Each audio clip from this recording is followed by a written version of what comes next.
You know that feeling you get when you walk down a dark hallway? The feeling you get when the lights are out in the room behind you?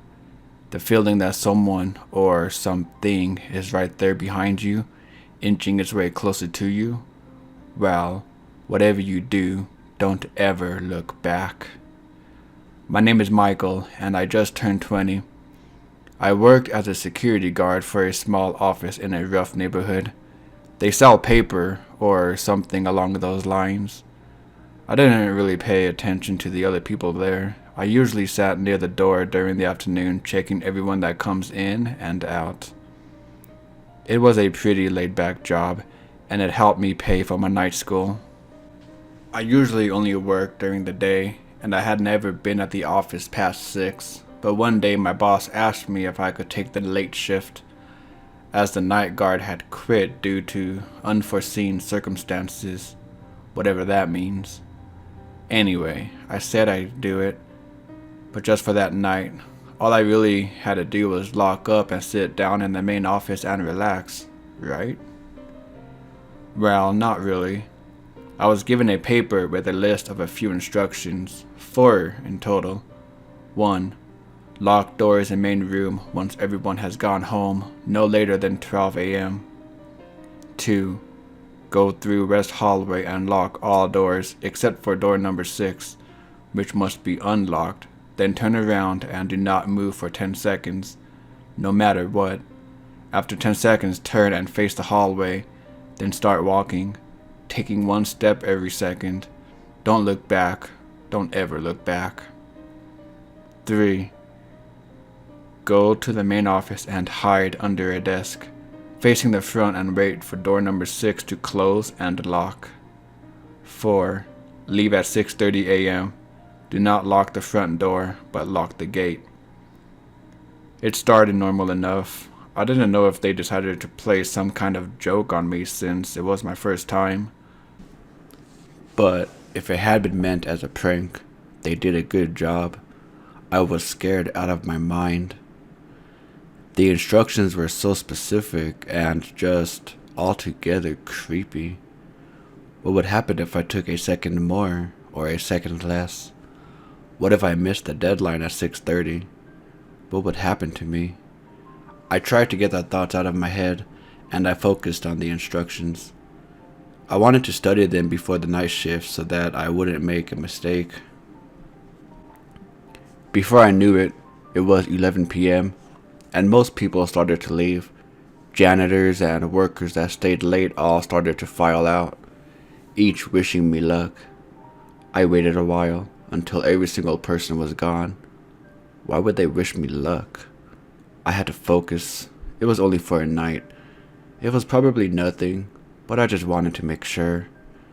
At 1:45, I decided to lock up the main room and head through the hallway. Lock all the doors. Unlock door 6. Got it. Turn around and wait 10 seconds. Okay. I started counting in my head. 1, 2. Then I felt the temperature change. 3, 4. It got a little colder, and that's when I heard the door. 5. It started to open. 6. Then I felt it, like someone breathing down my neck. 7. 8.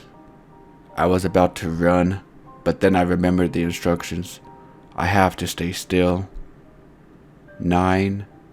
10. I turned and started down the hallway. Take a step every second. My heart was beating out of my chest. My whole body was cold. I couldn't feel my hands. I kept going, even though I was about to pass out from fear. I navigated through the seemingly endless hallway, leaving behind whatever the thing behind me was, but I felt it watch me as I walked. There was nothing between me and it. If it had wanted to, it could have killed me right then and there. I was sure of it. I didn't know what it was, but I didn't feel safe near it.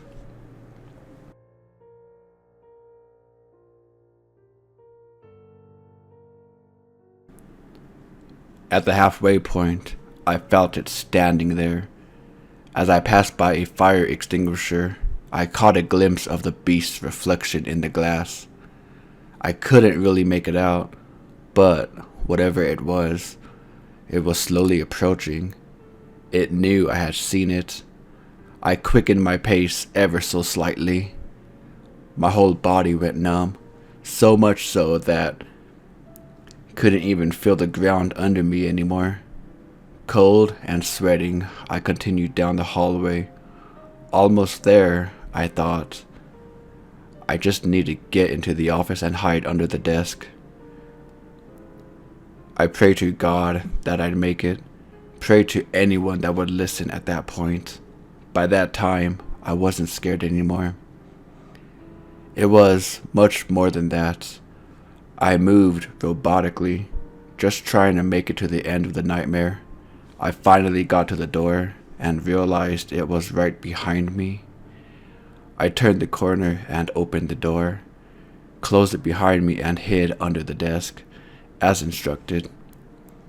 I faced the wall and waited.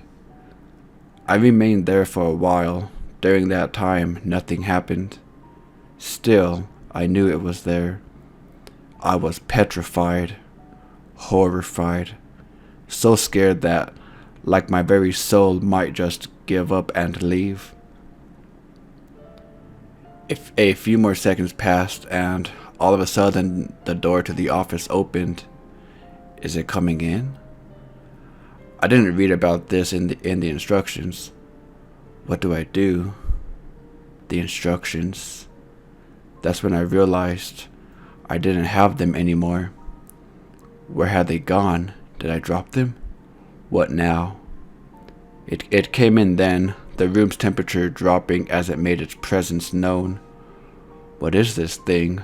A demon? A monster? Whatever it was not following the rules. It was looking for me. At that point, I was in tears. I tried to hold it in at first, but my fear took over, and I didn't have to anymore. I couldn't move. My eyes blurred, and I felt myself begin to black out. That's when I heard it leave and close the door. I wanted to let out a huge breath of relief, but decided against it. I kept listening for the other door. After a second, it too closed, then locked. I let everything out then, tears streaming down my face, breathing harder than I ever have. I checked my watch.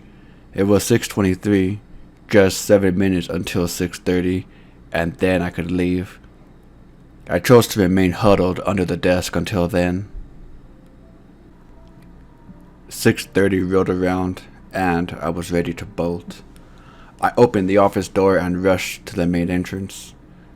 Practically sprinting for the gate, I got out and locked it behind me. I rushed to my car and started it. As I pulled out, I felt much safer, and so I disregarded the second instruction I'd been given, and took one last look back at the building and froze, paralyzed with fear. The creature was standing in the doorway, looking right at me.